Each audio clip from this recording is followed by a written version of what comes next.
Good morning! Hindi ako tamad pero tinatamad lang talaga ako dyan. Tara, samahan niyo ako. Nauna nga palang magising sa akin si baby girl tsaka si daddy.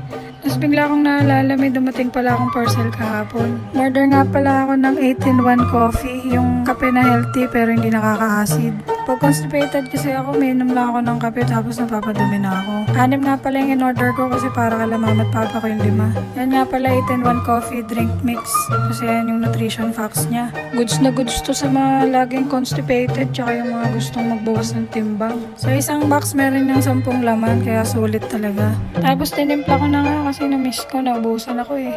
Lasang kape pa rin naman siya pero malalasahan mo rin yung may pagka-herbal na lasa, ganorms. Tapos habang tinitimpla ko nga to, tinatawag ko na yung mag-ama ko kasi nga sabay-sabay kami mag-aalmusal. O yung mga gustong bumili siyang metabolism dyan tsaka yung ayaw tumaba. Ito na lang lagi yung ikape, healthy pa, marami pang benefits. Bonavita, baka naman.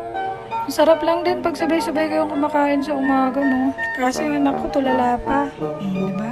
Paano ba yan? Kinuwento ko lang yung nabili kong kape. Sana makatulong sa mga gustong sumeksi dyan.